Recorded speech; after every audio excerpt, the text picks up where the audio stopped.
waste department? Oh, it depends on the season as far as the department we have 4 full-time employees. Counting myself. I hear some of your part-time employees are really good.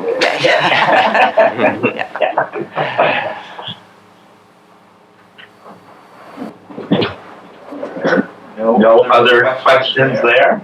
Rec revolving fund is on page 62. That's a special revenue fund. Bottom line is $509,411, decrease of $30,805 or 6%. Main part-time salaries. This is one that is offset by revenues brought in by the program.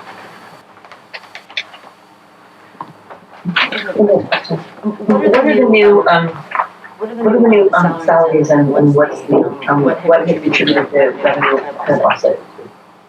This is for the revolving? Yeah. There's actually no salaries that are hourly. Revolving account. So I would say most of it is just increase in hourly wages. We hire about 40 to 50 seasonal staff in the summer, and a lot of them, it's very hard to staff, as you can tell everywhere it's that way, but I would say we were having to raise them at least $1, $1.50 just to get them through the door. It's definitely reflected on our what we spent year to date versus what we spent year to date last year. Can I have, go ahead, why the decrease? It hasn't been high You had yet. 50,000 this year, we're going down to 30,000 for bus trips? The bus trips is because I've moved, if you look at the Sunrise Sunset Center, I moved that up to Sunrise Sunset Center because it was hard to tell how much revenue was generated from the Sunrise Sunset Center because bus trips, all of Kim's bus trips were merged with the rec department's bus trips. So this coming year, starting in July, all the revenue will be poured into Sunrise Sunset Center, so we have a better idea of how much revenue she's generating. I got you, so it's just a shift of the... Just a shift, yes. Okay.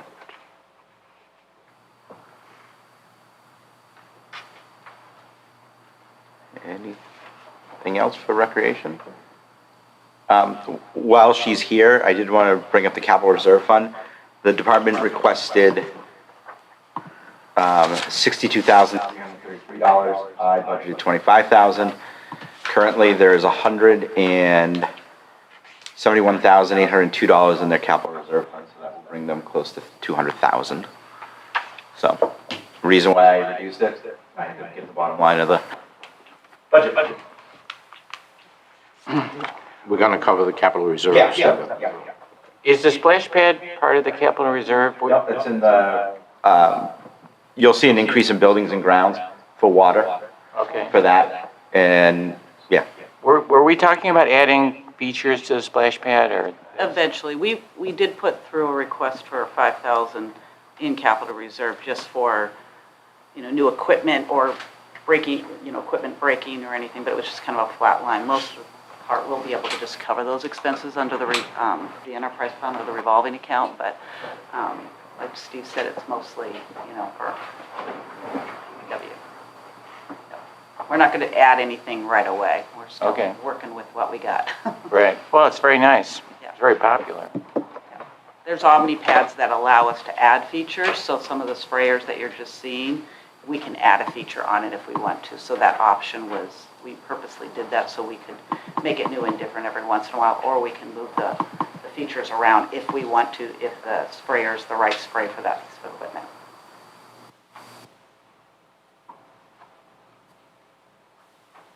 Can I ask a quick question? Sure. Hi, Amy. Can you, it's not very often that we have department heads in front of the council to talk about the budget and the coming year and plans and future. And so I was wondering, I know that you all are always thinking about what's next. So I don't know if you could talk a little bit about maybe some of your plans for what's next for the rec department. From a capital standpoint, what our biggest wish in a dream world is to finish phase 3 of the community center, which is an indoor gym. Just attaching where the outdoor basketball court is right now, that was originally set for an indoor gym, just never got finished. We have outgrown the community center, and pickleball is quite large. We get daily phone calls about pickleball, and once the season is, starts to get cold, there's no place. So I've done a couple of calls around to community centers who do have their own gym, and you can generate a lot of revenue, and it would also help us. In the case of summer camp, when it rains, we have 300 kids. The school gym isn't always available to us, so we're always crossing our fingers, please don't rain on a day that we don't have their gym. So we also believe that it will generate a lot of revenue for the department and for the town to offset other improvements. Another thing we are looking at is skateboard redoing or rethinking the skateboard park in its location. We don't particularly like where it was, and that would be where possibly that indoor gym would kind of overflow where the skateboard park is. So we know that the kids want it. We are just trying to maybe downsize it a little bit or make it different, adding different features and making it more visible rather than in the back, because it was very difficult to monitor the skateboard park and there was a lot of vandalism. Currently, the basketball court as it is right now, open. They've now shifted and they're now skating on the basketball court. And there's a lot of, I wouldn't say vandalism, but just it's not treated very well, and it would be so much safer if it was an indoor facility and we could monitor it and generate revenue and have it open all season in the winter. And then we're still looking at the Beach Street availability. We are looking to get a quote from Sport Court, which is the ability to put down a flooring for type of wellness programs. But if something should happen to Beach Street, we could also lift that floor up and take it with us. So we just saw that at the state conference, and we're getting a quote on that, just because the floor itself right now just doesn't,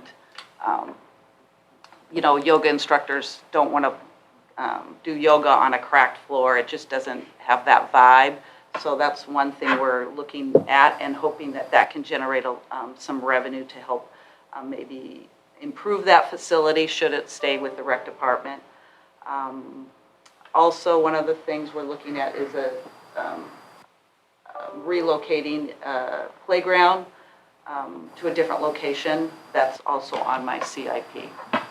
The one over at the Little League field is just not in the right environment. It's too close to the rocks and the trees. So we want to find another location to put another playground in that area.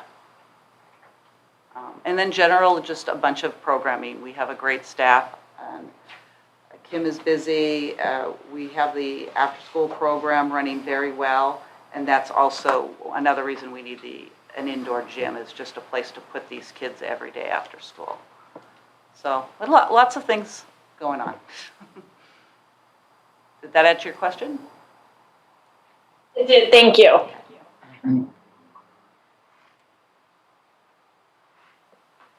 I don't have another question, but I would like to say something. Is Go that ahead. okay? I just want to thank you. I got to brag about you a little bit last night to a new friend I met who lives in another town, and I mentioned I was coming to this, and he goes, Newmarket has a recreation department? And I was like, doesn't everyone? He was like, my town growing up didn't have one, and I got to brag about the splash pad and summer camp and all these things. He's like, I never knew Newmarket. It seems like such a small town. I didn't know they had so much going on. And it felt really good to get to kind of talk about all the cool stuff you do. So just thank you for doing such great work. And you do a great job keeping a lean budget. It's tricky to do the magnitude of what you do. So just thank you. You're awesome. It's a good team. It's a good team. We are one of the larger rec departments in the area, and for the size of the town, and it's nice to be able to work here. Good. Thanks. Great. All set? No changes. All righty. Okay.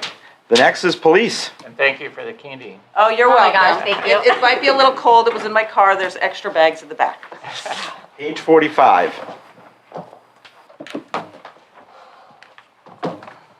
We're looking at an increase of $61,892 for a budget of $2,004,995, or 3%, mainly in part-time salaries. I will state that I have been approached by the collective bargaining unit to begin negotiations of a contract that their contract expires on December 31st. We're probably going to meet this week to go over expectations. So there may be a CBA agreement for the council to approve or not approve to go to the voters at some point. It's a last minute type situation, which we don't, management doesn't, we remind them, but it's not our job to negotiate. It's up to the unit to negotiate. So that would be adding money to the budget, the existing. It would be a separate warrant article. In March? In March, yep, because the voters approve collective bargaining agreements. Yeah. Any questions of the police chief? How are we doing with the cruiser?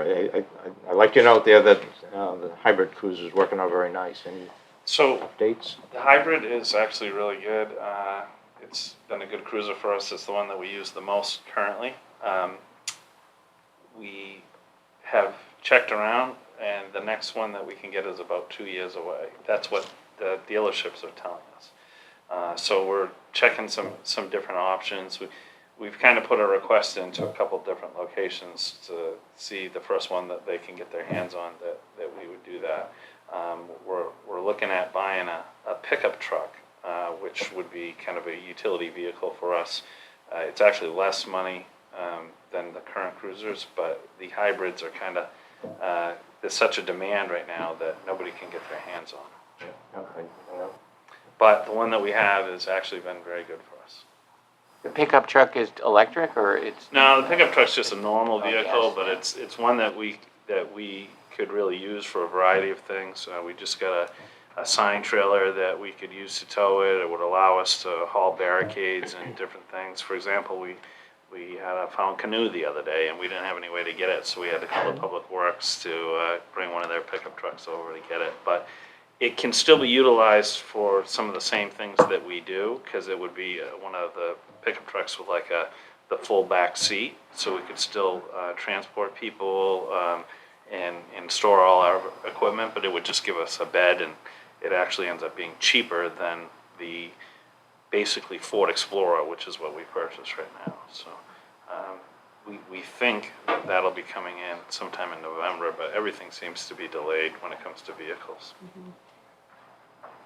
I have a question on gasoline. Just is 30,000, 33, I believe it was, going to be enough? Well, I'm hoping. So we went over last year by 6,088, and we think that will cover based on the mileage that we went last year and the gallons that we used. So we believe, that's a substantial increase. So we think that will cover us. And how you do it, you're actually over budget already, right? Or pretty close to budget for this year, the calendar? Currently, yeah. We're close, but we're kind of staying within it. We don't anticipate. It's hard to tell where the gas is going.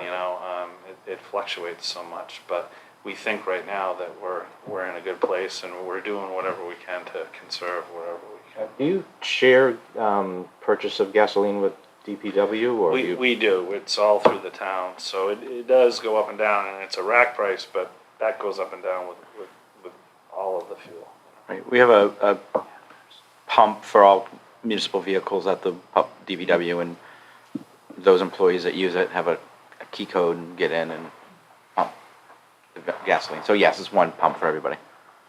And we get some kind of discounts, I assume? We do, but it's still, it's just as volatile as every other market.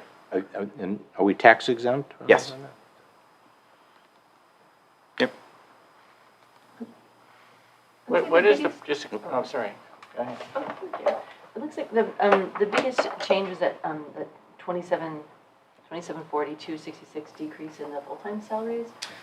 So the reason for that is, in the past when we have budgeted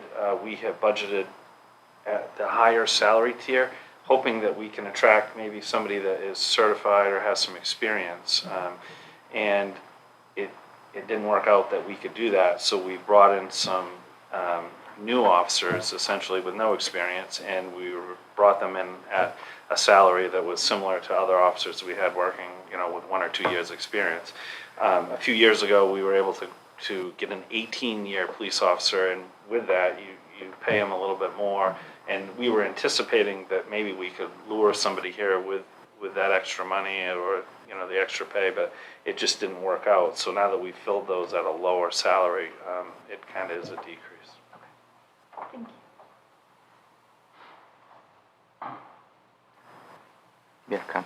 So the overtime expense is equivalent to one person's salary, right? And would it make sense to hire an additional person, or that really doesn't work? We certainly could use extra people, and it certainly would help diminish it. I don't think we're going to get rid of overtime altogether. Just hiring one person is not going to cover that. We certainly need more people, and I think as we go and we plan out that in the coming years we'll probably be asking for more people, and that will help diminish it, but it's not going to completely cover that. For example, I have 2 employees out right now on different various leaves, and their shifts are being replaced with overtime because we're essentially in a position right now that if somebody's out, we're paying somebody overtime. So even if we had one more person, it certainly Wouldn't cover wouldn't cover 2 that. people. Right. Yeah.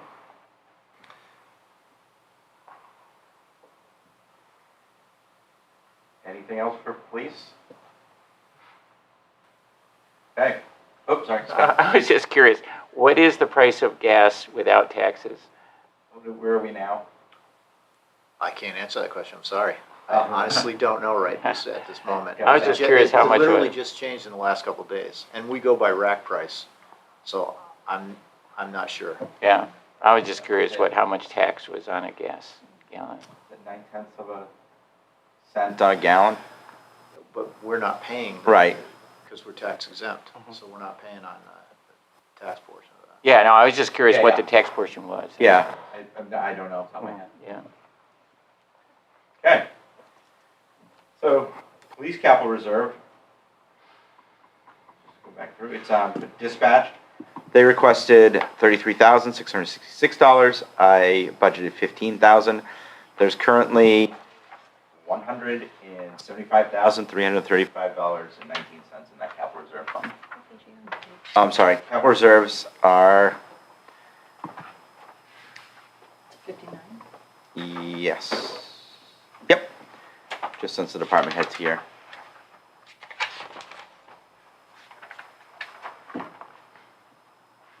And that's just to upgrade and replace equipment in the dispatch center, which we're going to be doing a large upgrade soon.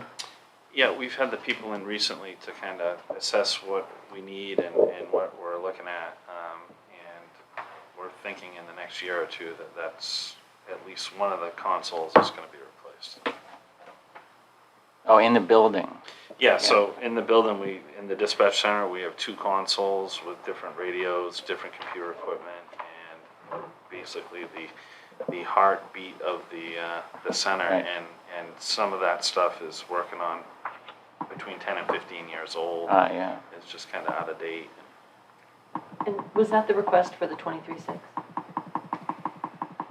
For the 23.6 on the CIP. 33.6. The difference is 23 over last year. Yeah. Yeah.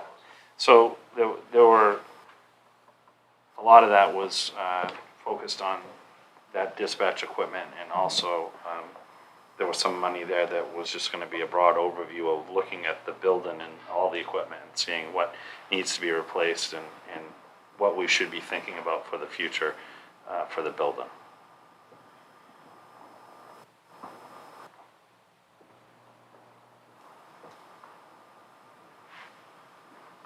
So that's police.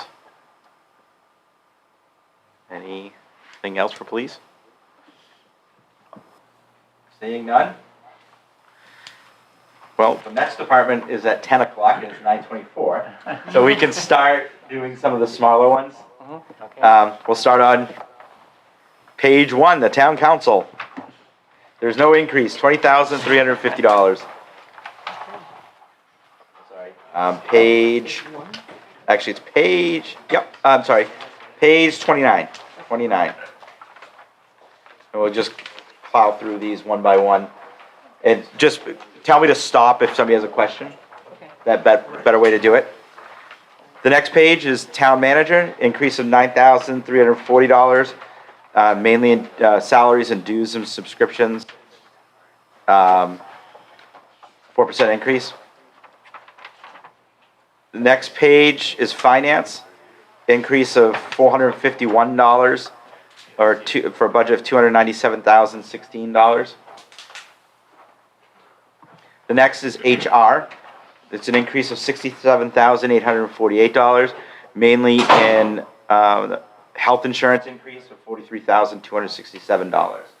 That's our anticipated guaranteed maximum rate increase. Next is town clerk tax collector. Can I ask a question? Yep, just say stop if I'm, yeah. Okay, on finance. Yep, What is the system lease? What are we leasing? the software, Oh, the management? financial Okay. software, yep. Okay, next is town clerk tax collector, increase of $21,107 due to elections in 2024. We'll have a presidential primary by the end of the fiscal year.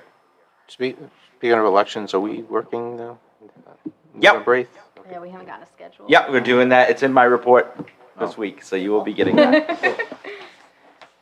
Thought you forgot. Nope. The next department is code enforcement. Oops, sorry. Sorry, quick question about the tax collector in the elections. Yep. Any new equipment purchasing? Is there Not anything yet. we're talking about that? She wants to look at, I don't remember the books. I don't remember what they're called. That you can help check people in quicker if they're in line. Yeah, but we also have to get it approved by the state to allow us to do it. So there's nothing in the budget at this point? Not at this point. Okay. Next, code enforcement. Increase of $16,917. That reflects what we ended up hiring the code enforcement officer at. That was the market where we were. Next, welfare, increase of $821. $39,771. Tony's on the TV. Yeah, Stop. yep, stop. All right. Can you walk us through, or just talk briefly, how does this work? I assume we're the last resort, Yeah. that there are federal programs and other programs? We work with nonprofits in the community, we work with other agencies in the state, but yes, we are usually the last resort. But by law, the state law, we must provide assistance to residents of the community, or actually, not even residents. Anybody who's destitute in the community, we must provide assistance. What's a community defined as? If they show up on our doorstep Going back. and they're here, This way. we have to provide them assistance. Somebody that comes into a hotel or something? Well, Yep. that factors in homelessness, right? Exactly. Otherwise, if you're requiring an address. Right. You can't hold them homeless. Right, Where- and No, 40. for example, when I was in another community, my town hall was on Route 4. It was always tend to be somebody would drop people off at our door, because it's on the major highway. So yes, we have to provide assistance to individuals no matter what. Again, we do, but in order to get assistance, you must apply, and there's a standard form that everybody, we don't just give it to somebody. You have to meet certain criteria.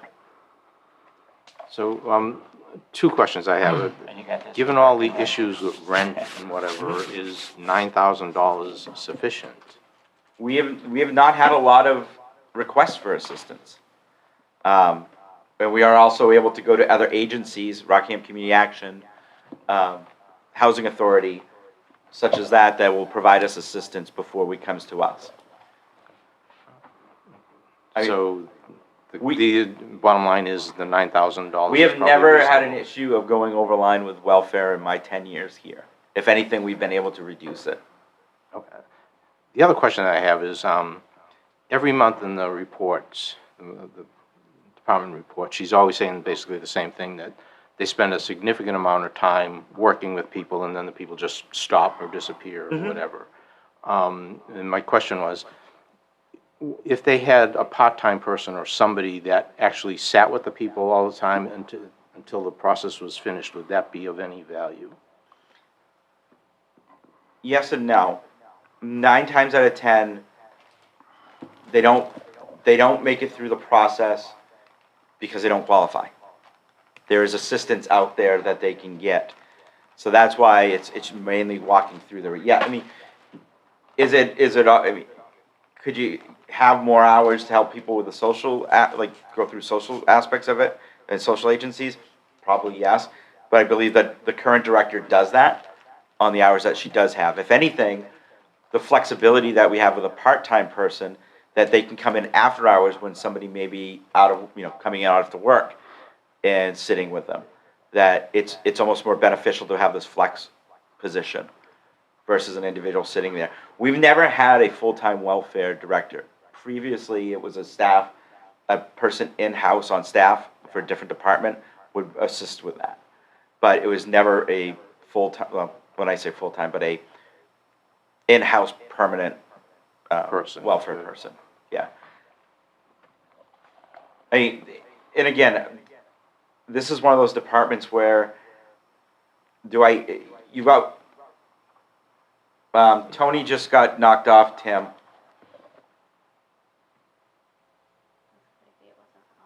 They're using the free thing, it only goes for 30 minutes. He probably has to renew it. Bill, do you mind taking care of that one? So this is a department that's always difficult because of, people come, they don't want to be there. This is not a department where, and we have to provide, we try to provide assistance. So yeah, do we hear complaints? Absolutely. It's just, because sometimes we have to say no. It's not a situation, if they don't comply with the regulations, or they don't exhaust all avenues, we do have to say no at some time. Do we like to? No, but it's just part of it. But we do assist when we can, and the number of calls we get, yes, a lot of people do get assistance there. Do we make our own rules of qualification? And I know there's federal rules, Yeah. but say you've got like $9,000 here for rent. And we have to fall through state. Okay, Yep. so it's not, No. hey, you didn't qualify for them, here's him, Right. to help you. Okay, we can't do that. No. Okay. Bummer, all right. I guess I'm okay with this. Okay. Any other questions for welfare? I just want to double check my phone because it was going off, and I think Tony. Yeah.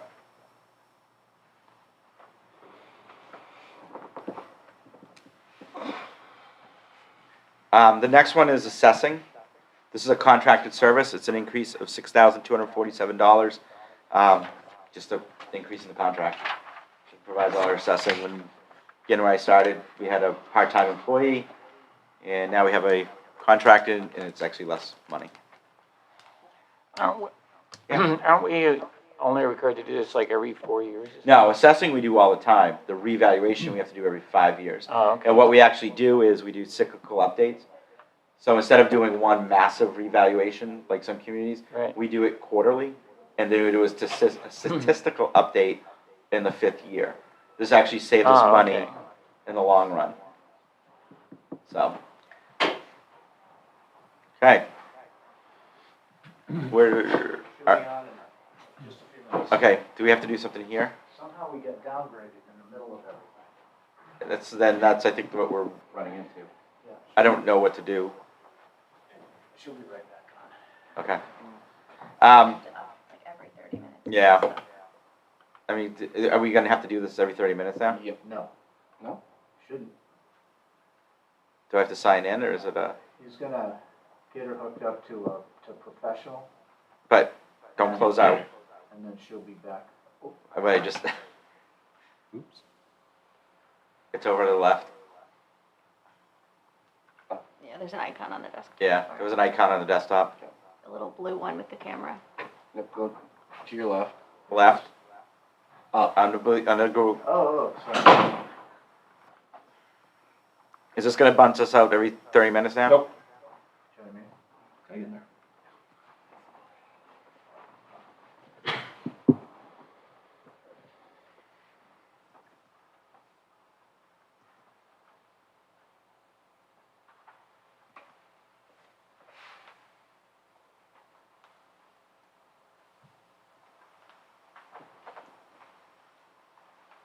I don't know if we should continue or should we recess the meeting?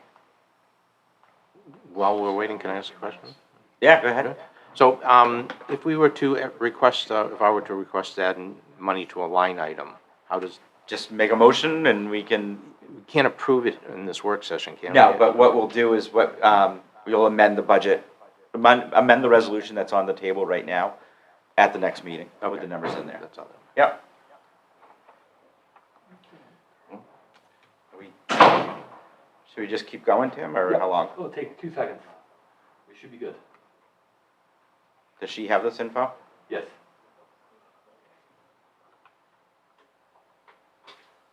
No, it's saying we have to.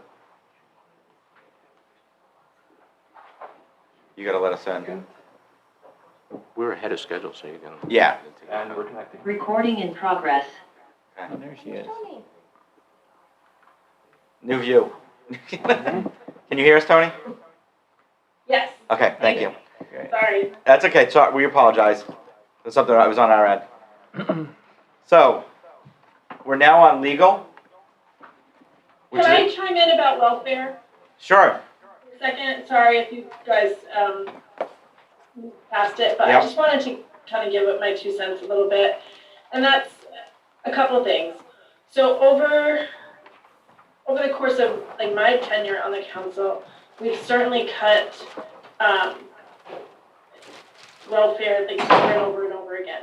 Not because any council thought that it wasn't necessary, but I think that Steve, you mentioned this earlier, that we weren't spending it. And so to have it in the budget, just sort of sitting there, felt wasteful, I guess. That said, like having worked in, a few different capacities,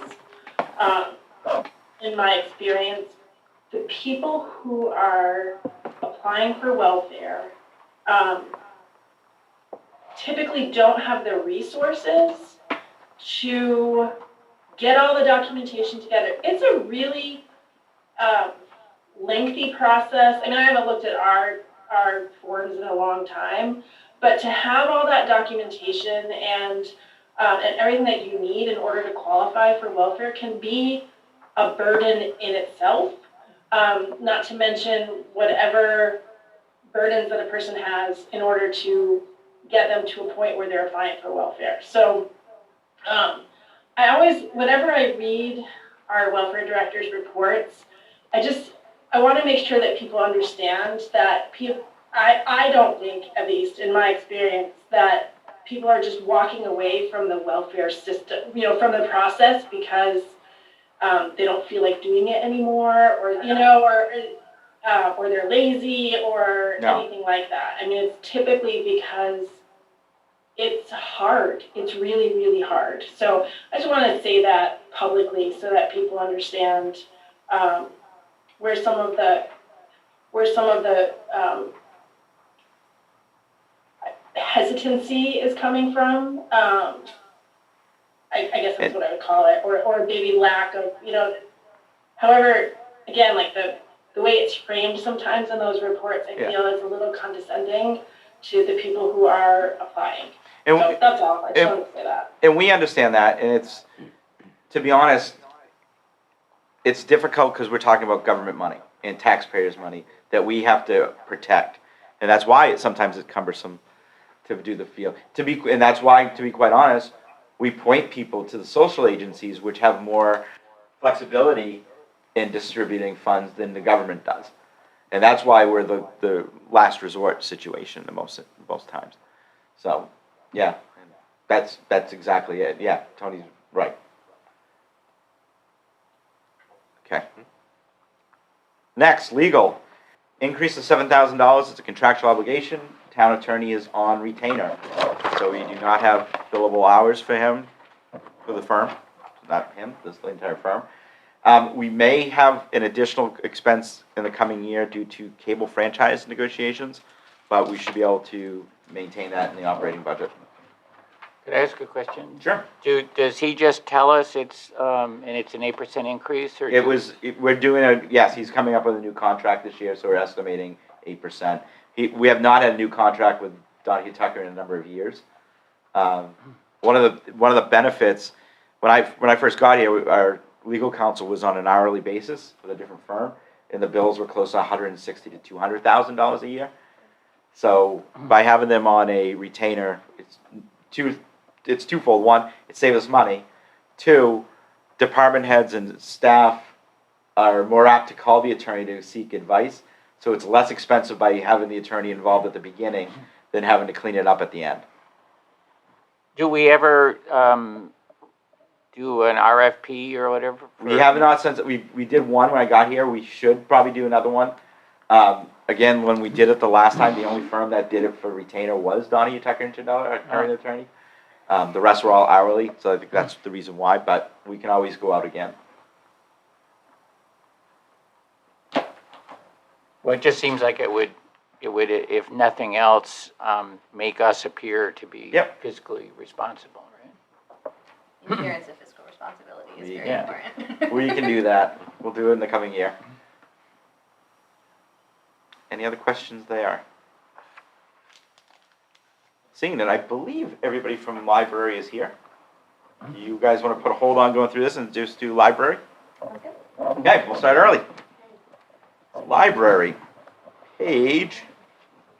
You come up with sit with Bill. I will. Okay. I'm on my way. On page 61. Yeah.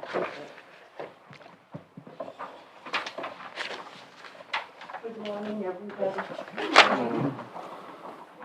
Let's see. Okay. I am proposing a budget of $476,849, or an increase of $86,602, or 22%. The department requested $509,083, or an increase of $118,836. The main increases in this coming year are an increase to bump up the child librarian from part-time to full-time, as well as increases in health insurance and other items like that. That was my budget proposal. And the chair of the library trustees is here. Go over it. Hi, folks. My name is Miriam Mahoney, and I'm the chair of the library trustees. And with me is Eric Carter and Amy, who's someplace behind me, Amy Nicholson.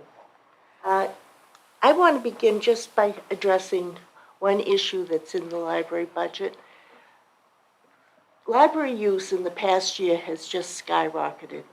We're doing a lot of outreach. We've had an increase in library users, increase in circulation from everything from books to a telescope. Programming.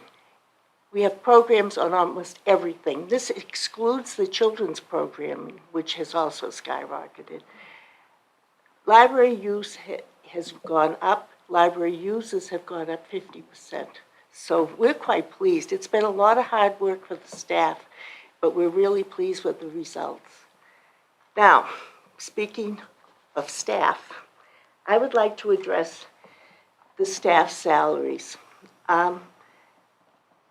In 2008, now remember that's 14 years ago, the New Hampshire, I don't know what, New Hampshire Municipal Association conducted a non-union salary study, and all the positions in town except for two were below average, in the below average range. One was the librarian.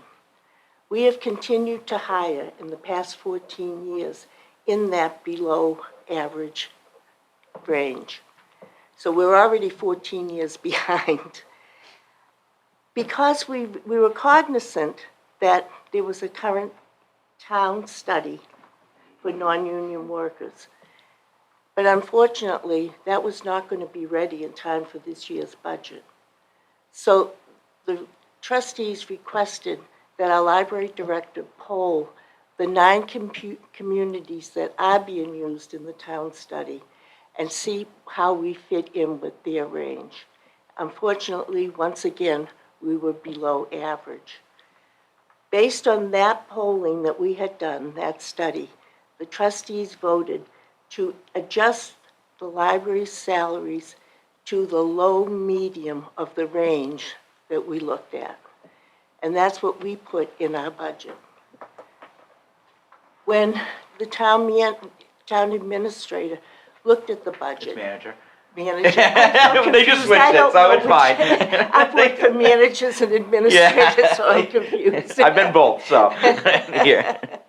But one thing I want to say when we start talking about salaries, because I think this is important, it sort of puts this in the same light. I was a library director, and I retired 22 years ago. And I made then $10,000 more than Kerry is making now. And it's just not right. I mean, librarians all have master's degree. We have years of experience, and it should be acknowledged. That's what I really feel. In order to retain our employees, we're going to have to pay them. The town manager requested that we take the salary adjustments out, and we complied. There's a bind. We know there's a salary study coming. Other departments are included in it. But we adjusted our budget, but we haven't given up. These salaries have to be addressed at some point. And I'm giving you this so that you have background knowledge of where we're coming from. I will say that I think, because I'm a librarian, that the library is one of the biggest assets that this town has. And the heart, guts, and soul of that library is the library staff. We value them. The trustees value their competency, their professionalism, and that they are an asset. But we also know that value cannot just be a pat on the back. It has to include something tangible that they can live off of. So I'm asking you to take a look at that, consider these salaries for the library, perhaps for the whole town, I don't know. But our employees are important, and the town wouldn't run without them. So I guess what I'm saying to you, as I said, we submitted a budget without the salary adjustments. I'm giving this as background, and if we don't face it now, when? That's it. I'm going to now turn it over and ask if any of the other trustees would like to say anything. I do. Can you hear me from here? Yeah, you gotta be on mic. Okay, hold on, I'll get up. This takes me a while. Move the mic over too, just. Okay. Just for the people who are watching it on TV, they have to hear you. Hi, I'm Amy Nicholson. I am the vice chair of the board. I just wanted to add that, I mean, as far as staffing and how much money that they're making goes, we did include a cost of living increase in the budget that was submitted that Steve Fournier put in for us. And that cost of living increase is actually a pay cut with the rate of inflation right now. Inflation's at 8%. I believe the cost of living increase was only 3%. So they will actually be making less money. I would also like to point out that Stratum just hired a new library director. Their starting pay, $20,000 more than we pay Carrie. And she's amazing. We're not going to be able to continue to staff our library if we continue to pay them like this. And it's far too important to properly staff our library and keep the wonderful people we have. So I just ask you to consider that. Consider a higher cost of living increase, something we definitely have to bring up, their pay. Thank you. If I may. And I was just going to say, Carrie is going to do a full, thank you. Carrie is going to give a full presentation of the budget and the different line items. We were just addressing the salary scale. Thank you. Thank you. let me get into, because again, the department budget is in the budget, is in there, but ultimately, the bottom line is I present a budget to the town council as town manager. And my job is to take in consideration all departments when presenting a budget. Understand that I don't disagree. I mean, cost of living is 8%. We hear that everywhere, that it's not just the library, it's going through that, it's every department. Yes, what somebody's making today is not funding what they were able to make in the past because the rate of inflation, which was the red flag I've been saying to the council for the last 2 years since the pandemic, that we knew we were going to hit inflation rates at this point, about this point in time, because of the pandemic and the economy as a whole. I reduced the salary line from what they proposed at 135 to 152, exactly for that reason, that the salary survey was not completed at the time of the budget. And by law, I have to present a budget by October 15th. And my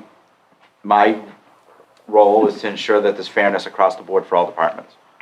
And if one department came in with salary adjustments on a salary survey that was conducted in-house versus a neutral salary survey by an outside firm that the council contracted with, I couldn't do that. I couldn't do that in good conscience with all other departments. And my job is to oversee all departments of the town. So that's why I did my reduction, was to wait for the salary survey to be returned. One possible way to rectify this, which when we already went over the HR budget, would be to increase the HR budget to include a pool of money that we could implement the salary survey when it comes in. We have seen a draft. It's to no surprise, the library salaries is accurate, the statement, as with a bunch of others that we have. But we also knew when we did a salary survey, we're not going to be able to correct it all in 1 year. That's just, it's not possible. Because again, I have to look at the bottom line when I have to go to the council, and what the impact not only on the operations but on the tax rate and what the average resident can afford. Because as we say that the cost of living is going up for department and for employees, it's also going up for the average homeowner. The cost of oil, the cost of their property, the cost of their cost of living. So this is not, this is across the board. When I look at a budget, this is not a personal thing. And I know it's hard to think that sometimes. It's not I don't take into consideration the individuals in there. I have to look at the budget for the entire town. So that's where we are. When is the salary study is in a draft form at this point, you said? I'm looking at the finance director. It is being worked on right now. She's doing her final edits, and we probably will get it mid to late next week. That's our anticipation. And what's the expectation that, I guess, it wouldn't impact this budget, obviously, but starting with the next budget next year, you start increasing salaries on July 1, 2023. Again, we'd have to, if I only can do what I have in the budget. Right. So if I don't have additional funds, I can't, I'll implement it as much as I can, but I probably won't be able to implement it 100%, because we also have to look at the regular salary increases for the employees. We haven't increased the actual merit pool probably, I want to say 4 or 5 years. We've always been around 55,000, which we use the entire thing. I mean, that's, if not overexpended. I can say from seeing the draft, we're not as bad off as we were all thinking for salaries. A number of them we have corrected over the last few years because of new hires. And, so I don't think it would not be a lot of money to correct the situation. If it's possible to, make the adjustment that you suggested around, increasing the HR budget to implement those, the salary survey when it comes in, I would really be in favor of that. Whatever's What was the possible. ballpark? Oh, well, I'm sorry, I have it built into their budget, so I wasn't thinking about in terms of what you just recommended. So we're looking at, But I mean, implement the entire salary survey. oh, the whole thing. Yeah. I You had a think it number, was gonna you be- presented me a number Yeah, yesterday. there was like I believe it was a 25,000 plus change overall. Including the library. I don't know. I believe that did include the library. It did include library, Can you say that number again? 25,000. 25,000. My suggestion For would the say, year. 30. But I'm trying to remember now, when we were given that They number, increased all the I salaries. believe that did not include fringes that. Right, that's why I would say if we did it 30, Probably, whatever it is. Really, doesn't fringe double it? No, it doesn't, not double, but you're still, there's a percentage that it goes up as a result of that. Yeah. 7.65 or whatever it is. So anyway, it would not be such a gross inflation that we'd be, losing our minds here. I think, it's possible to do that. And you could either do as Steve suggests, which is pump up that one line, or you could go right to the lines that you're concerned about and address them there. but we don't have the numbers yet. We have to adopt the budget We won't have them Wednesday. yet, we will have them sometime. Right, so that's why we have to do a blanket one at this point, and then transfer the funds later, because we have to adopt the budget Wednesday. Got it. So if we don't have the report, Then we're, right. So that might be an option though. so what we could do is take the HR budget merit increase, it's currently 55,000. If we bumped it to 85,000, that should be able to cover. It's possible. Well, I mean, we're gonna, That's a good round figure at Right. this point, so. so 30, if we added 30,000 there, we would be able to do that. Be able to do something. Yep. It feels like a step Yeah. in the right direction. And it's a good faith on our part that with the salary survey coming in, we'd be able to make some adjustments to those who are falling behind. Without having to wait Exactly. so long. Yeah, till next budget. Yep. But just to throw this caveat in too, the charter is clear on who set, that the town manager sets salaries. So. But if there's no objection, I'm polling the council that we'll add $30,000 to the HR merit pool. Absolutely. Tony, do you mind nodding if you? I just have a question about how that would be implemented. Because the merit pool spans all departments. Yeah. And so with that 30,000, if I'm understanding the conversation correctly, it's 30,000 would cover the salary costs overall or for the library? Everybody. For everybody? Yeah. Like I said, we're not that far off what people think for salaries. Okay. Because it seems like, I mean, I don't have an issue Hold with on. it. It seems I'm like sorry, it's a I've got two pretty people small raising their hand. amount of, Bill? what's up? Well, I didn't mean to step on it. Oh, okay. I just wanted I'm just putting in a word of caution because I'm looking at the numbers from the difference between what they submitted in the library budget versus what we ended up submitting. And then what I'm thinking about has been recommended in the preliminaries that we saw, numbers-wise, from this report. And Which is why we should have the report well before this. right, we really, exactly. I'm very uncomfortable with just throwing. Well, out I got it, but we have to have a budget. What I'm worried about is that, well, We is can't- there a possibility that we could, No. prior to Wednesday, if I got more information, that we could come to that meeting on Wednesday and say, here's exactly what I believe that we would need if we wanted to accommodate. It has to be done by Wednesday because they have to vote on a budget. I don't have there's no wiggle room here. Right. That's the problem. Got it. And I said that at staff meeting this week. So my suggestion is, we'll anticipate 30,000. We may have different. We're gonna implement the neutral salary survey conducted by the town, not the library salary survey, because we have to do this across the board. So that's the funds that I would be recommending that we put in, is what our neutral salary survey states. And again, it's a bottom line, if the library wants to find additional funds in their budget, they're more than, they could, if they're changing anything different, but we're gonna put in what we have in the salary survey conducted by MRI. Okay, But let's, ballpark it'll be an increase of $30,000.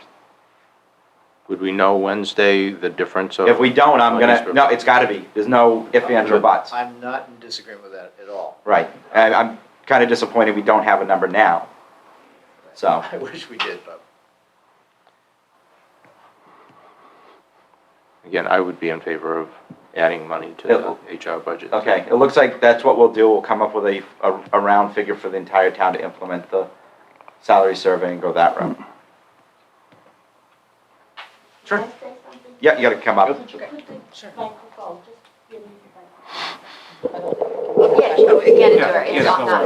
wireless. There you go. Hi, I just want to remember that, you to remember that the library is still disproportionately behind in their wages, even with other town departments. And if this gets put off till 2024, the library will be 16 years behind the 2008 survey. If we want to retain our employees, we have to address this year.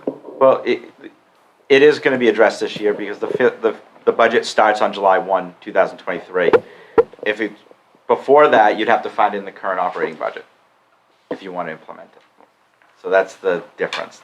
That we're not implementing any of these numbers until July 1st, 2023. So 6 months. Right.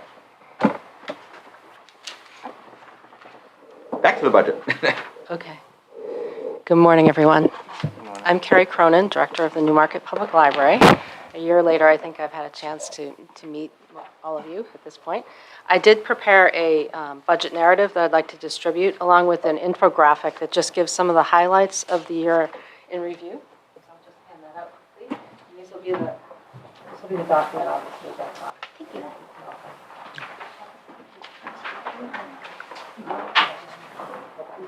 Thank you. Thank you.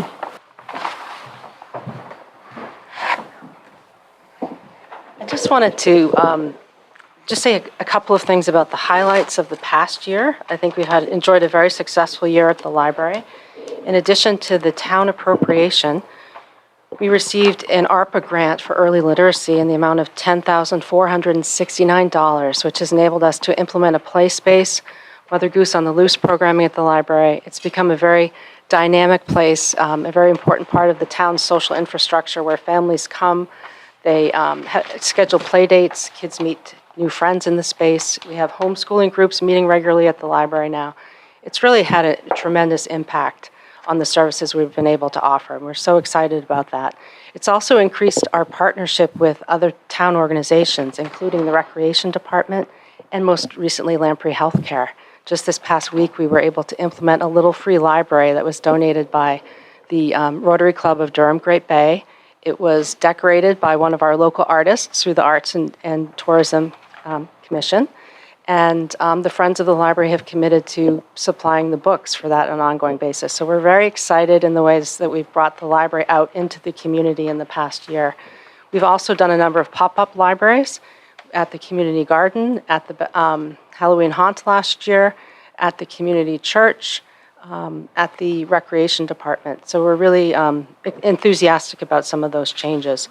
We also received a grant from the Newmarket Community Education Partnership for $750 that helped with some of our summer programming.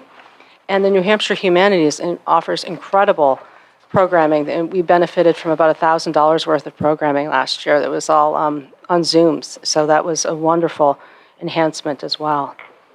We were also really fortunate to be invited to participate in 2 other community reads that other communities sponsored. First, the Plastow Public Library received in the spring a grant from the New Hampshire Humanities. We did a community read on Hotel in the Corner of Bitter and Sweet. And most recently, we were invited to participate in the Oyster River community read on Palaces for the People by Eric Kleinenberg, which is going on right now. 5 communities working together, we were able to offer more than 30 programs. And we just had one in the mill space on the importance of libraries to communities and social infrastructure. We're also part of the Durham Public Library's ARPA grant. We've been working with a communications consultant to improve our efforts to make people aware of what the public library offers in the community. So that's been terrific. 2023 is going to be the year, marks 100 years since the library was turned over from John Webster Hall to become the Newmarket Public Library. So it's a special anniversary, and we'll have some branding to help recognize that as part of the effort of working with the communications person through this other communities grant. So it's been incredible. We've done a number of story walks throughout town, including on conservation land. We have one up now at Lamprey Healthcare. We've started a seed lending library with the help of Blooming Newmarket, and that's been wonderful. And we've started a teen advisory board. So we're really thrilled. We've noticed 91% increase in the number of children who enrolled in our summer reading program. We offered 168 programs in the past year with a total attendance of 1,819 people. So we're really reaching a lot, and we're really excited at our active cardholders is still relatively low in proportion to the overall number of residents in the town, but we were able to increase that by 50% in the past year. So we're moving in the right direction as more people are learning about what we have to offer and the ways that we are offering innovative services to just try new things in our service to the community. So those are some of the highlights. Now on to my request. So as the town manager mentioned, our budget request for 2024 is $476,849, a 22% increase over fiscal year 2023. In addition to bringing the children's librarian's position up from 15 hours to 40 hours, which we really think is critical given the growth that we've experienced and what we want to accomplish in terms of outreach and collaboration with other departments and services. The trustees have also suggested that we would benefit, and I agree, with a 10-hour-a-week administrative assistant position. As we write grants and have more accounting that needs to happen, having that level of support for library operations is really important. This budget also requests upgrading our smoke detectors. When we had an inspection at the end of the last fiscal year, we learned that we had some that went back to the 80s and early 90s, and we don't have a sprinkler system at the library, so maintaining that system to be current is critical. We've replaced half of them. This budget includes funds to replace the other half. We also are interested in migrating our proprietary software for our catalog to Koha, which is an open source software. That's something that in New Hampshire, where all of our libraries are individually funded by town, and so that someone lives on the line in Durham has to actually pay a fee to get a card in Newmarket. Using similar software to surrounding communities positions us to be in a better position to implement easier resource sharing between communities. So some of our neighbors have migrated to Koha. It's a little bit more expensive in the first year, but then there's a significant savings following that. So that's included in this budget as well. And then the other substantial increases are related to very high increases in electricity, oil, and telephone was high in the past year as well. So the salary line goes up 51% because that includes the addition of the full-time children's librarian, which previously was captured under part-time salaries. Part-time salaries line goes down by 13% because of that move, but also that line with the decrease would include the additional administrative assistant position. I'm not going to comment on the salary increase that I wrote about here because that's been covered. In the back, the object codes for the health insurance, life and disability, retirement, et cetera, are based on the costs for those positions and any increases for health insurance, for instance. And then we have a new person would be becoming benefits eligible that's captured in those figures as well. The telephone is up 100%, and that had to do with the increased charges in the past year. But I'm working with Bill Tappan to migrate our system to the voice over IP that the rest of the town is using. So we anticipate that there will be some savings once we make that change. I mentioned already the migration to Koha. And then the building maintenance is, again, the 33% is related to the fire alarms. And then the general supplies, 10% just to cover the anticipated increases for costs of goods and services. So that is all I have, unless you have any questions. Go ahead. I was just wondering why we charge them for water. We have to charge every department. Oh, every department? Yeah. Okay. To what do you attribute the increase in cardholders and the increase in the participation in the children's reading program? Those are pretty, percentage-wise, those are big increases. Sure. Well, changing the play space has really been implementing the play space has been a game changer for the library. If you haven't been in recently, I encourage you to come and see how vibrant it is, how busy it is. We implemented the Mother Goose on the Loose program for babies. So we have 2 story times a week, and then we've added a Saturday story time once a month so that people who are working, we've had people come who said they've never been able to participate in a program like that because they work. So I'd say the children's programming has been exceptional. We have a wonderful team. They're really dedicated and enthusiastic. Our outreach efforts, I think we have started in the past year working with the recreation department. They bring kids in the after-school program on the bus over to the library on a weekly basis for various months of the year, and we have programs for them. So I would say it's a whole variety of factors, but I think adding what we've added through the grant has really enhanced the services, and I think that the word has spread. We have people coming in who've been referred by other people, and so there's a kind of an excitement around those changes that has influenced the amount of attendance and participation, I'd say. And the library cards, we've been working hard on that. We're going through sort of purging expired cards. Cards expire that used to be only 2 years, so many people who think they have an active card may not. We've extended that to 3 years now. And so it's just been a process of reaching out, inviting people in to get cards, encouraging children over the age of 4 and older can get their own card. And through the grant, we purchase stickers, so we make it an occasion to congratulate them, so like a rite of passage when they can get their own card. So we've really been promoting the library overall. And the communications piece, too, working with this consultant. He did a survey at the beginning of this period, and the one thing that distinguished our community from the other communities participating, because I think there are 5 libraries he's working with through that grant, was that right at the top of it was the library isn't top of mind. People just aren't aware of what the library does or what we have. And that was different from the comments as to why other residents in the surrounding towns weren't using their libraries. So we realized getting the word out about what we're doing and making the library visible out in the community, reaching people where they are, I think is making a difference too. Because we'll register people on the spot at the Halloween haunt or at the garden. So we're doing these pop-up services to make it as easy as possible. Thank you. You're welcome. Anything else for library? Nope. I would just say I want to share my sympathy, empathy to everything that was shared about salaries. I work at UNH, and so I really share a lot of those feelings and sentiments. And appreciate everything that the library does for our community. I have a few friends who moved to town last week, and the first thing I did said, "Hey, you guys want to go for a walk? Oh, look, here's the library. Do you guys want to go get a card?"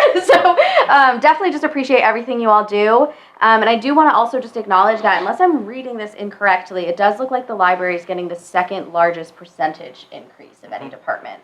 And so I hope that we can continue to build that and be able to support and retain you excellent people. And I just want to also say that I agree. I I also understand the merit increase being less than the actual increase in inflation. I'm glad that we're able to try and address that a bit this year, and I do think we do need to address, salaries over time. We can't, obviously, time period is a little short right now, but that is something I do think we should address pretty soon, because the library has been fantastic. One of my favorite parts about living here is, just going over quiet place to read where I don't have to listen to my roommates breathe. And but yeah, so what you said was heard, and we're going to try and work, or we'll try and work on it. Seeing none, thanks for the library. And the next we have is planning, which is on page 38. So we're going to go through a bunch of them. We already did code enforcement, so.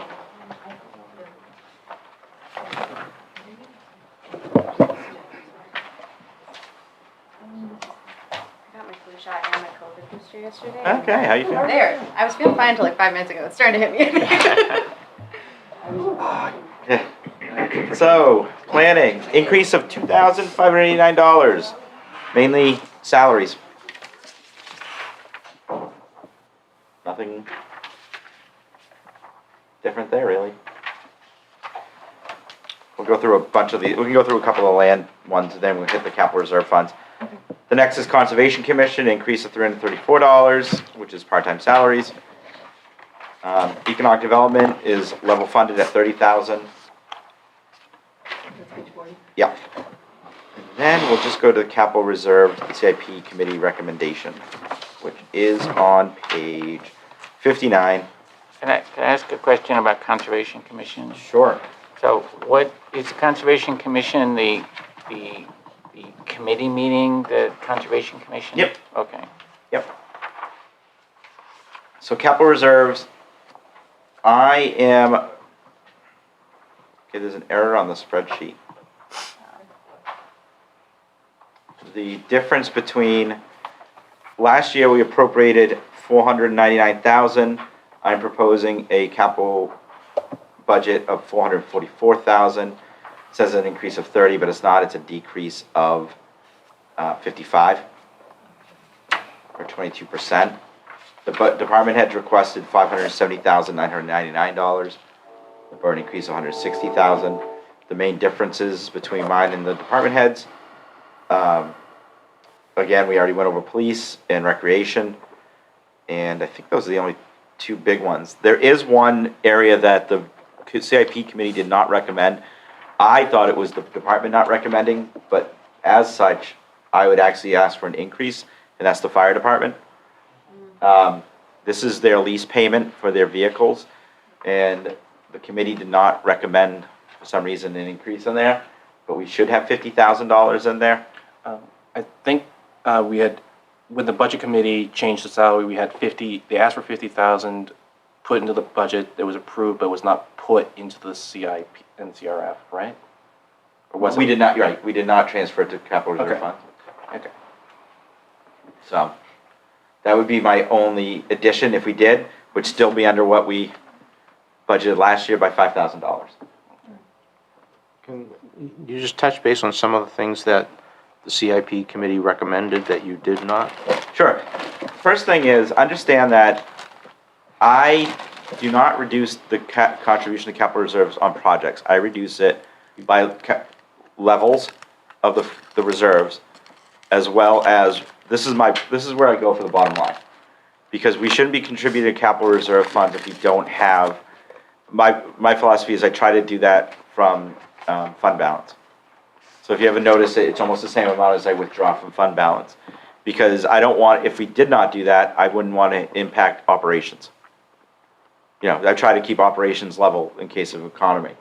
So I reduced police dispatch to 15,000 from 33 due to the fact that they have enough money. They don't have a project right today to do. So I reduced it to just contribute additional funds so when they're ready to do their project, they can. Recreation, again, they have a significant amount of money in that capital reserve fund. And the big project would probably be a gymnasium. It's not going to be funded through there. at this point. There's just not enough money. So I just want to continue to grow that fund so when it is ready at that point in time. Other than that, it's the same amount. I mean, I didn't change much more than that.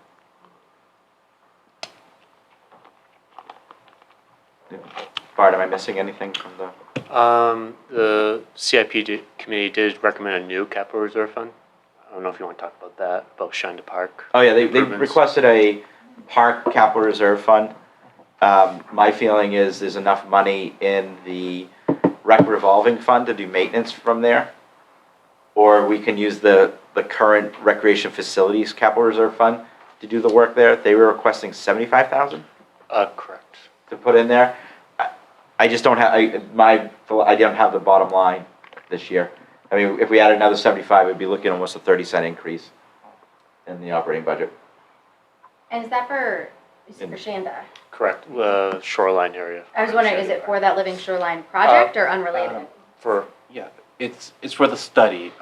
They originally, basically they're at the point where they need to do a study before they know how much it would actually cost to do it. So that was what the 75 would be for the study. Okay, and you're suggesting that money could come from other places? We could find it somewhere else. Okay, thank you. Is that the UNH study? I believe so. No, it was from, I want to say Fish and Game, but it was from a state study. Oh, okay. Wasn't there something about UNH? Some have referred to it as a UNH study because okay. it was written in partnership, I think, with some faculty from UNH and Fish and Game. It was a lot of partners, I think. Correct. So some people have called it the UNH study, and I've gotten confused by that too, but I think they're referring to the same thing.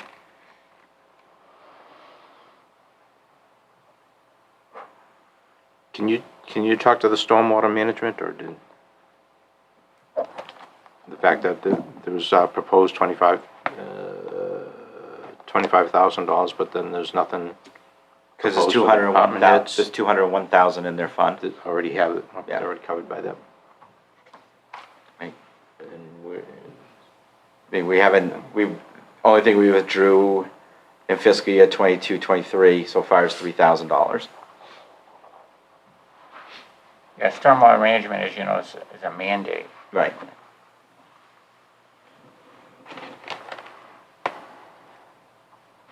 I think that's what, another part of this is, Public Works is 136,000 in their fund, Fire 129,000, Library is 130, Police Vehicles, which we don't fund through there, so it's 60,000, Dispatch 175, Building Improvements 213, Municipal Transportation Fund, which is for paving, 117, Recreation Facilities 171,000, Community Recreation has 86,000, Technology is 40. So the funds are pretty healthy. We've got 1.7 million, almost $1.8 million in capital reserve funds. And then if we looked at adding as well as the water and sewer, we're at almost 4 million.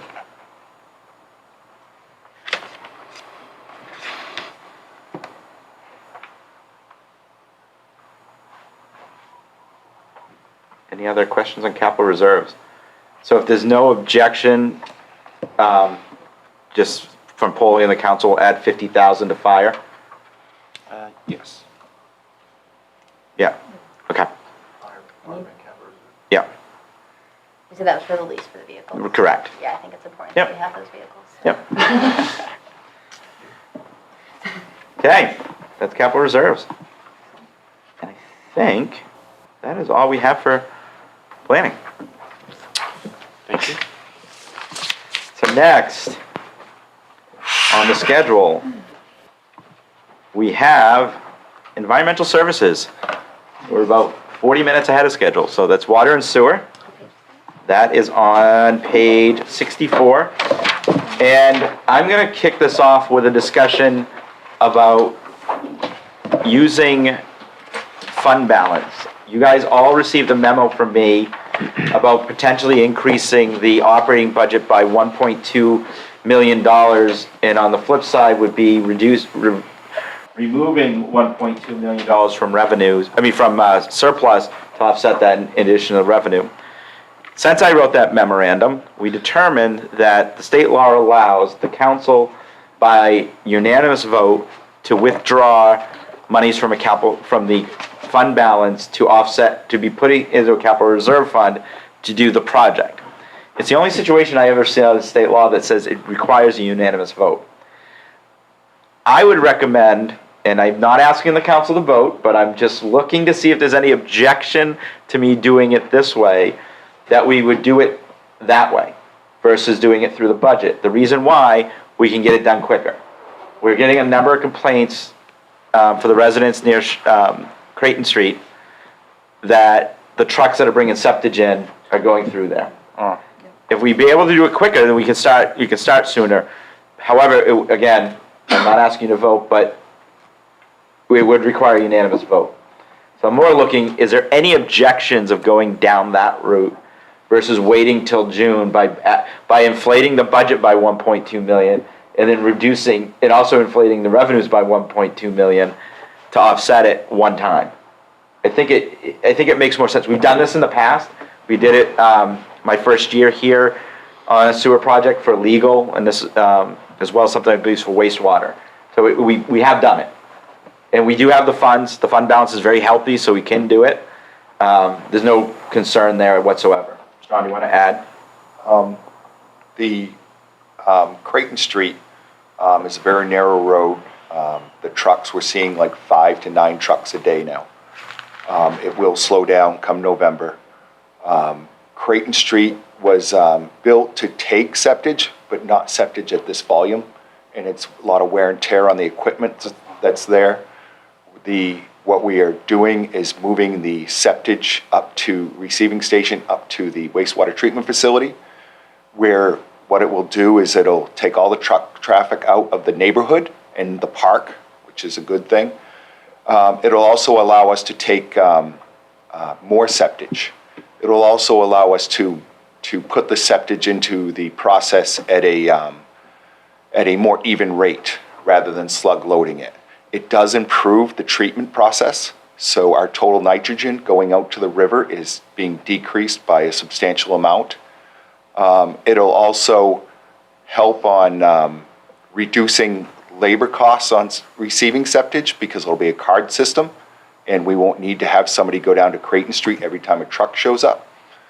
And the last thing is the program will also help and do the billing for us. So every month it'll download everything and create a bill to go to whichever septic company drops off. And it'll also compile all the reporting we need.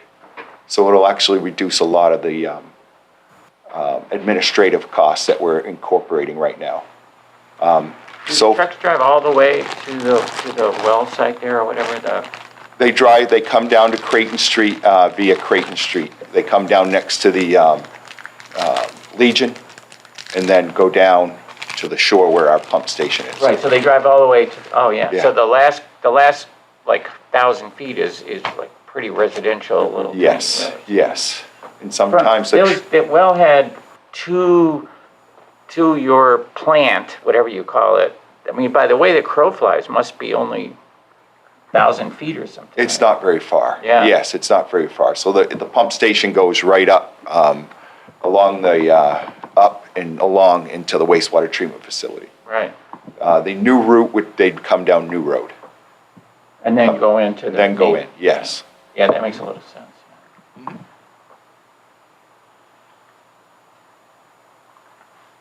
So, if I don't see any objection to the new proposal, then that's what, I will put a resolution in to withdraw the $1.2 million for council vote and then go that route. Okay, so, water, increase $169,369, or 10%, mainly in chemicals and transfer to capital reserve funds and bond. Yeah. Electricity is Yeah, another electricity, one. sorry. I mean, it's ideally, the water department is experiencing a lot of things that are happening with inflation. It's the new electricity contract. Chemicals are just going up through every week, and that's due to because they come by truck and truck hauling costs. And also some of our chemicals that we use to dewater the sludge actually use petroleum products.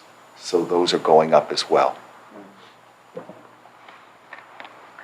Oh, that was, I was only on water, not wastewater. Yeah, Yeah. so yeah, I was just general. And sewer is the statement next one, accountants, Yeah. which is an increase of $256,064 or 10%. Again, What is a merit increase? the merit is the merit pool that we go review, after employee reviews annually, we distribute the merit increase. Oh, and then that's redistributed? Yeah. Okay.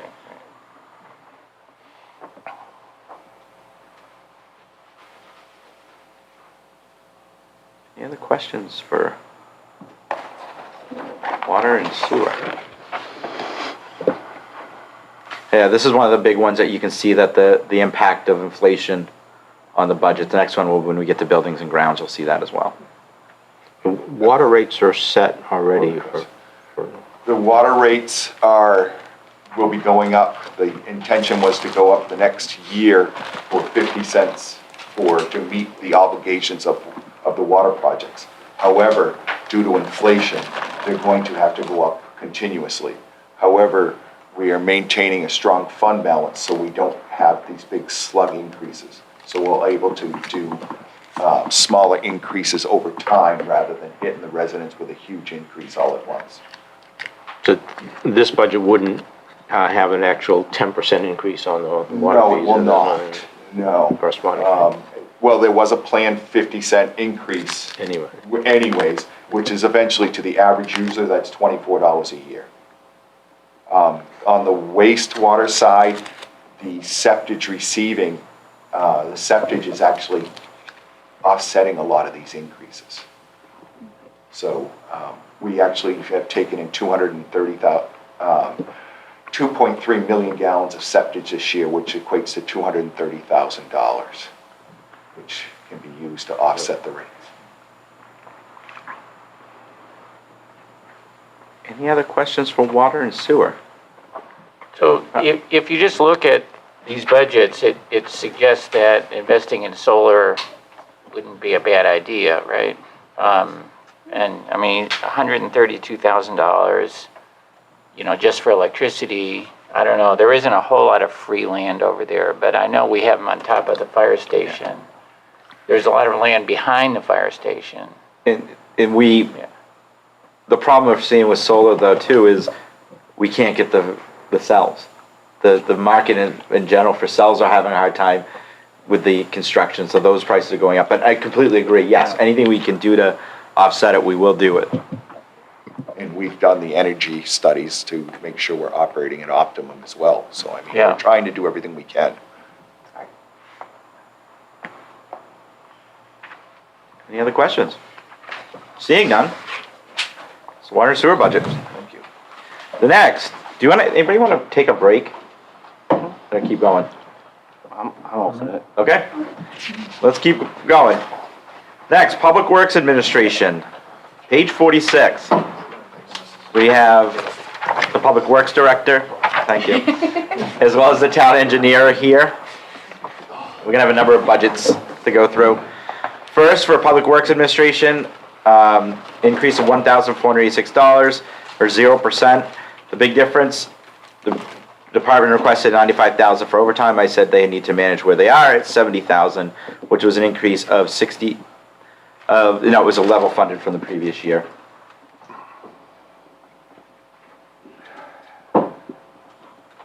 Questions for Public Works Administration? Seeing none. The next page, roadways and sidewalks. It's an increase of $46,400. The department requested an increase of $62,000. The main issue is salt. It's doubled in 2 years. And I just tried to keep the budget where it is and pray for a not too bad winter. Come on, climate change. So your numbers are aspirational here? They are. I mean, salt is one of those ones that we will manage the budget if we go over. We need to manage the bottom line. Climate change actually is the opposite. The warmer we get, the more salt and sand we use. We prefer snow over salt and over ice. Rain and ice, yeah. Right, because that actually makes us use more. More and more. Right. So all those rain events you've been seeing in the winter where we think, oh, we don't have as much snow, we're actually spending more money because the crews are out longer. Because it freezes. Right. It refreezes and you go round and round, you just keep turning it off. As you know, Roman soldiers used to be paid in salt, Right. right? It was that valuable. Solarium. What does this budget have in terms of building new sidewalks? As you know, we constantly get requests for more sidewalks. We're currently, like this year, we're doing New Road. Last year we did Bay Road. Every year we do, well, depending on where Sean's tearing up the roads. We've been following him lately, but but we do have the plan, you know what I mean? Next year, this budget has what sidewalks in it? We'd like to continue up Bennett Way. Okay. We didn't finish that. Yeah. That's been on hold for a number of years. Because we kept following the water work. Right. Right. So this, I don't know what the name of the street is, but the elementary school side street, what is that street called? The side. Burrell? I don't know what it's called. You know, like you go down Main Street and you turn left up the street that goes up Oh, in. Grant? Maybe Grant, yeah. Grant Road. Yeah, we've had a number of requests for Grant Yeah. to have a sidewalk there. That would probably be the next one after Bennett, but we have a sidewalk that goes 3/4 of the way, It's about half. halfway up on Bennett Bennett, that we'd let's like to finish it. complete. The council at the time didn't provide us with enough funds to finish it. So, and again, as the director said, we've been following where the other projects have been going, because as you know, when we open a patient, we'd prefer to do all the work than going back later and reopening something, so we've just been doing it that way. I do also want to say the town engineer is going to be working with Stratford Regional Planning to update the road maintenance and inventory maintenance list in the coming year, and we'll probably look at the sidewalk one as well.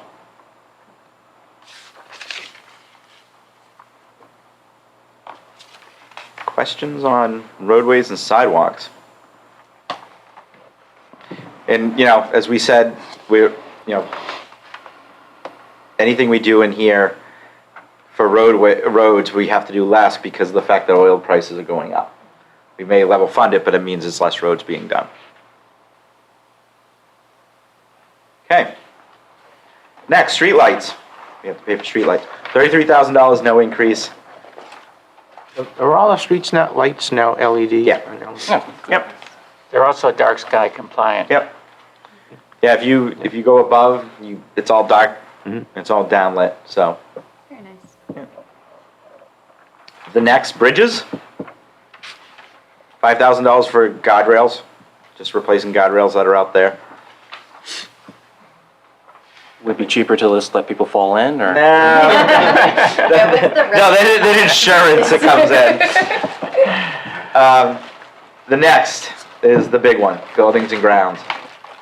See an increase of $243,235, 36%. The main areas are Fuel and energy. fuel and energy. It's all fuel and energy. Water and sewer, you just see it. $40,000 for Young's Lane increase. Where do we stand on the facilities study? We're getting the proposals in on Wednesday, so. That probably, anything through that would not be until probably fiscal year '25. Next one, Yeah. 25? Yeah, because we need to, in the next fiscal year, they'll be conducting the survey, and then any changes would be the following year, so if we had to bond, we'd have to go to the voters. So the full-time salary increase, is that additional people, or is that just? That is actually Bill, do you want to talk? One new FTE. Yeah. In the buildings and grounds area, and then, of course, we. FTE is? Full-time employee. Full-time Oh, employee, okay. sorry. Yeah. And then change in the manager of that department. When when we switched from facilities director to town engineer, we bumped up the responsibilities of the buildings and grounds supervisor, and then their salary to go along with it.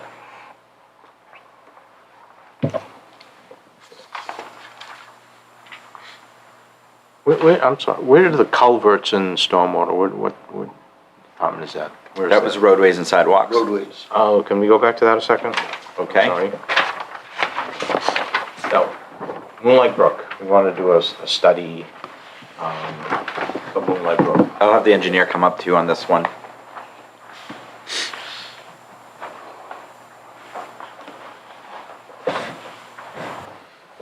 Off a chair. Chair, I get to participate. Lucky you. So we need to address Moonlight Brook. Yes. I think we've talked about that before, and, I don't know, we need to get roughly $35,000 somewhere. Yeah, Okay. and my problem is the committee didn't come in time for the budget. Oh, well, can we put something somewhere? If you want to increase the taxes, Okay, then, would I do that here under the roadwork? Roadwork? is this, I guess my question is, one, what's the purpose of it? Is it for stormwater? If it's for stormwater, we can withdraw from the capital reserve fund to pay for it. Part of it, I'm sure, would be stormwater related, but it's also, water that goes into the lamprey. Which is stormwater. Drainage. Yeah, culverts are generally stormwater management. Right, so we could just withdraw the money from the capital reserve fund to do the study. We could. Yeah. And we can also, as I mentioned at the committee meeting, we have avenues to pursue alternative funding sources through Clean Water SRF. For grants, right. Some of those things. That wouldn't be until the springtime, but Right. we could consider those as well. Okay. You guys okay with that? I think we're, yeah, so I think that's why we can fund it, is that the $200,000 in the stormwater management or grants, when unanticipated grants, I have the authority to accept on my behalf of the town. So anything we need to offset, we can just do it that way.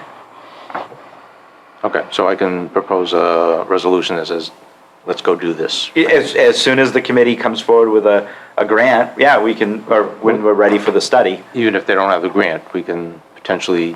Yeah, oh, absolutely. I mean, I think we just need to see what it is that we want to do. what we're doing. Yeah. I think it's better to have an idea what we're spending it on than to just put the money I in. agree, because Yeah. I don't think we know it. Right, so. I know we don't know what we're doing. Yeah. So that's what we can do. We can withdraw from that, the capital reserve fund. Okay. You okay with that? You good? Okay, so back to buildings and grounds. Any questions on that? I mean, the other large, this is the department, you also see the water increase for the splash pad. That's that water and sewer that's not, it's a $20,000 increase. But revenues offset it. Not all of it, but some of it. Not to catch you off guard, but do we have any idea how much money we've saved by having the solar cells on top of the fire station? I don't, but we can get, well, I don't know if we can break it down at that level, but we can definitely get that information. And we're working with the energy efficiency folks who are under contract with us. They did, as part of their deal, they have to give us an annual report, but I haven't seen the numbers yet because they were having some problems collecting the information and putting it together as a result of some interface changes. But that is ongoing right now. Obviously, knowing what that number is would, whether it's $1,000 or whether it's, $50,000 would make a big difference, right? Absolutely. Just out of curiosity, do we consume that electricity locally, or do we sell it to a power company and just get a credit? Sell it. I'm assuming that we're part of that whole net metering relationship. Where, Yeah. It's net whatever metering. is over what we use, we can sell off. Right. But I don't know what the, sorry to say, I don't know what the financial relationship in that is. Right. No, I know that with net metering, they're always capping it, right? So that they will only buy so much. So I know that new solar installations, typically they say if you can actually use it yourself, that's a much better situation. And we certainly could use a lot of electricity ourselves, so I didn't know if there was some way it could just be supplying locally our energy needs to reduce our our use of electricity, to reduce our buying. Right. Yeah, and at this point, unfortunately, I don't know what the percentage is of our usage versus what goes out. Yeah, because we probably buy it at 30 cents and sell it at 15 or something, right? That's about right. Yeah. Actually. So if you could use it yourself, you'd double what you could get from it. Correct. It'd be good to know what the difference, kind of, what the offset would be for, like increased usage of batteries to enable, battery systems to enable us to use that power versus night, just the yeah. net metering stuff. Boy, it's just, I mean, in that case, it's the initial investment is so huge. But, I mean, we've made some significant investments over the last few years that have, I believe, have been a mitigating factor in helping with our overall energy costs. So. Well, when you get the report, please share it with us. We're interested. I think we're supposed to be getting one from, is it EEI or E? Correct. Yeah. As soon as that information comes in, actually, Tony has been waiting for this patiently. Oh, okay. Might add. Yeah. So. Any other questions for buildings and grounds? Cemetery. Increase of $849, mainly salaries and electricity. Yes, they use electricity at the cemetery.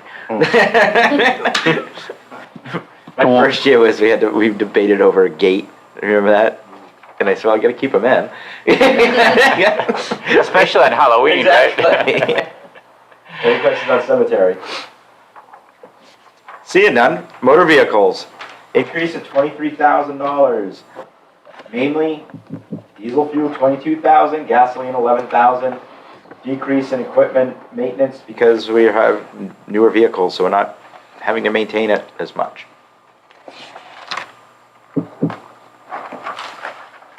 Nothing there.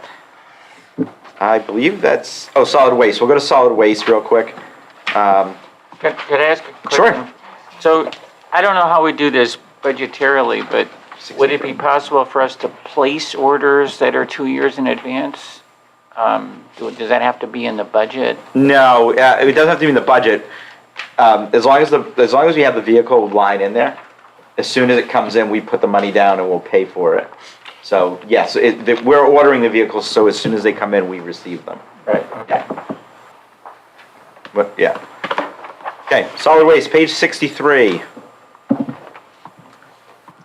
Increase of $33,347, mainly in the contracts that we have. We should be having very shortly the new agreement with the company. So, And that's included in here? yes. Yes.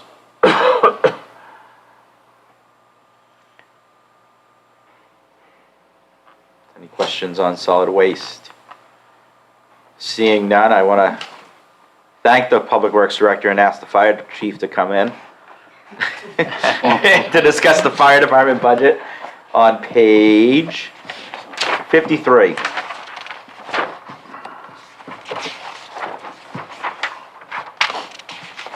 It's an increase of, $48,859, mainly in part-time salaries. The reason the part-time salaries are offsetting coverage on weekends, we started that program a number of years ago to pay per diems, to have people at the station versus trying, because we're having issues with response times. So this assists with that. Everything else is just increase in costs. It's all fuel, really. Yeah. Everything is a fuel related issue. Can I ask about the dues subscriptions line? Sure. A 53% increase, it's relatively significant. Is that just? Is that the Seacoast, That's part of it. what did you say the name of it? I don't. Seacoast Chiefs. Seacoast Chiefs, which is, that provides a larger mutual aid. There's a lot of assets that we get to utilize by being a part of that. Okay.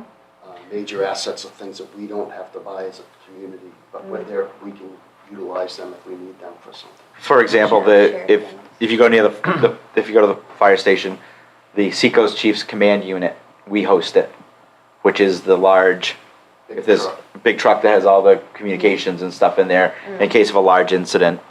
Instead of every community having one, we have one for the region. Everybody kind of holds something. There's light towers, Yeah. there's air trailers, there's all kinds of assets. Smart.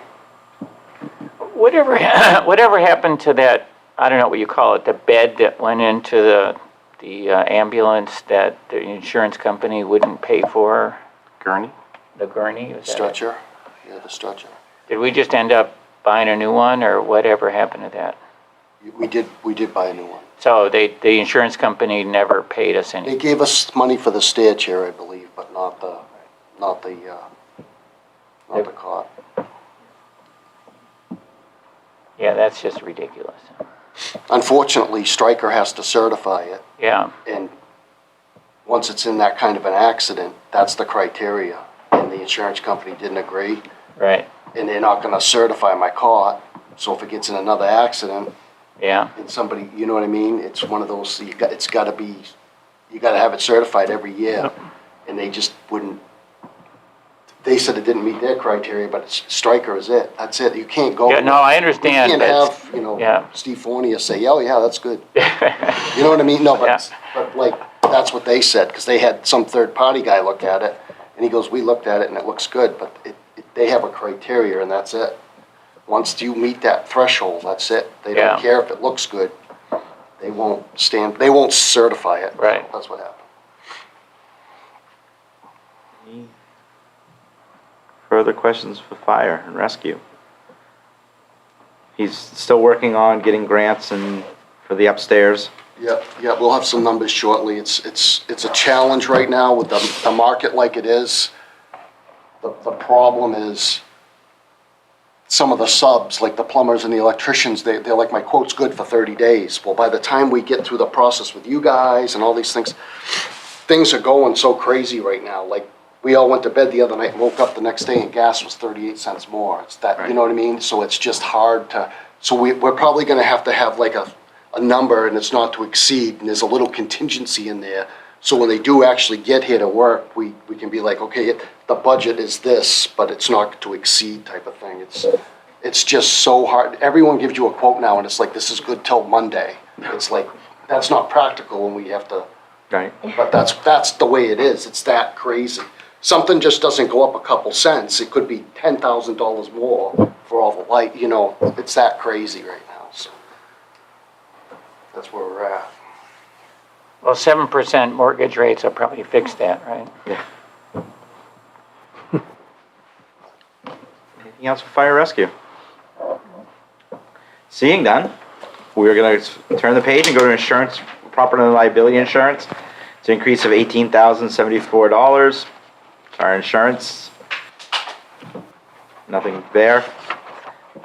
The next, emergency management, that's just in case we have training and general supplies in case of emergency. I'm the emergency management director, so that's why there's no salary, because I get paid. The next page are grants. This is our money that we provide to different organizations. I level funded them all. Festival support, Athletic Association, Coast. This is what we provide them annually for providing us services. The Hand Tub Association traditionally is what we use for the old fire station up the street. Oh. The next is social service grants. Shoot, there was one that did not get in time. Could I ask a question about these grants? So, one of the classic issues is, why do we only fund athletic events and we never fund like artistic events? You know, orchestras, bands, performance, you know. Doesn't Newmarket have some kind of, what do you call it, those comics who stand up and like just do little things? Sketch comedy? Yeah, well, I mean, isn't there something like that that we could contribute to? I mean, why do we only fund athletic events? Well, the Athletic Association is the Little League, those kind of items. We've never had a request for artistic. Yeah. I mean, we haven't had a public request for an artistic group to come in, so I would look at it. I mean, absolutely. I think a lot of the stuff that we do falls under festival support. That used to be the Heritage Festival, which had artistic parts, as well as Old Home Day. I know the Recreation Department's trying to increase that kind of item, but also the Arts Commission. As soon as we hear something, we'll try to find ways to fund it. And money for the, I know we've talked about this, and I just can't remember where it is, for the 300? Yes, that's in the capital reserve. That's it. Yeah, and actually, we're probably going to change the purpose of that because the country's 250th birthday is the year before our 300th, so it'd probably be a year-long celebration of both the 250th as well as the, birthday. So it'd be 26 to 27. I know Michael Provost starting to look at that through the Historical Society to get ready for that. Okay, the next for social service grants. The one that did not get in time was One Sky Community Services. We always did provide them. So the process that we go through for social service grants is they have to apply. And annually, they fill out a form, they provide us with their financial statements, the number of individuals served in Newmarket, as well as a bunch of other items, as well as their request. They did not get in time. That being said, I don't have an issue with giving them providing them $5,000 by increasing the budget. They do provide a lot of services, and I did tell them I would advocate to the council. My thing is, I've got to be fair, and if you don't follow the rules, I can't include you in there. So that's why I would still advocate to add the $5,000 for their services in there. They did submit something, it was just late? They came in late. Okay. But they didn't submit No. something and then you were No. like, where is it? Okay. No. And to be honest, again, I level funded everybody. I know it's difficult for them, and I did have some groups upset that I did level fund, but we're going through what everybody else does. We have to hold the line as well. Well, I think in alignment with what we discussed under the welfare budget, I think that it would make sense for us to give One Sky that $5,000 that they've requested. Can you remind me what kind of services they're providing? It is in-home, or as well as there is a home in Newmarket to provide individuals with disabilities services.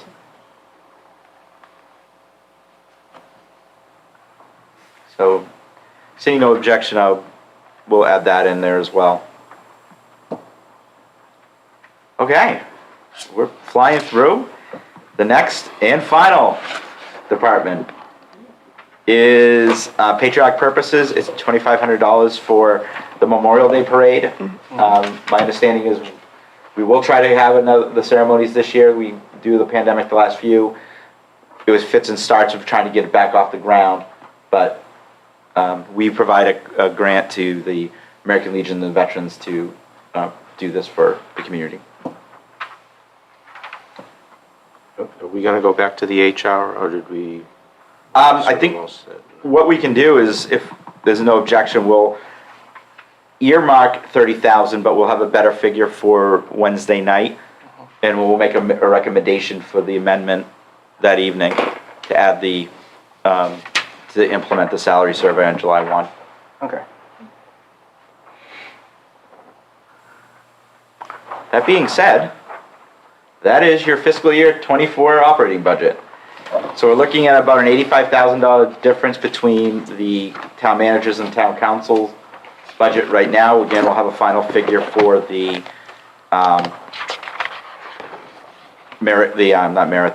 salary adjustments because of the salary survey. The other is $50,000 for the fire capital reserve and $5,000 for One Sky. I always want to say One Star. One Star. Can't always get confused. We could also, and I know the finance director hates it when I do this, but we'll look at revenue to see if there's a way to offset any huge increases with this, because it would probably push up closer to 25-cent increase versus 18. And the 1 million increase in revenue. We're just gonna have a resolution to withdraw the 1.2 million from wastewater fund balance to do the project instead of increasing the budget. So it's a cleaner, you don't have that artificial inflation one year. Anything else? Tony, you're all set? I am, thank you. This is just so that everyone knows that our process has gotten shorter and shorter and shorter. And again, I think that has to do with the leadership of the town manager and all of the work of the department heads that they do far ahead of this meeting. And Bill, we just appreciate you making our jobs easier. So, thank you. Anything else? Seeing none? That's your fiscal year budget. We'll have the amendments for Wednesday night for the council to vote on. Thanks, everybody. Thank you. Thank you. Bye, Tony. Guys. Thanks, Tony. Bye. My apologies for my Thank you. tardiness.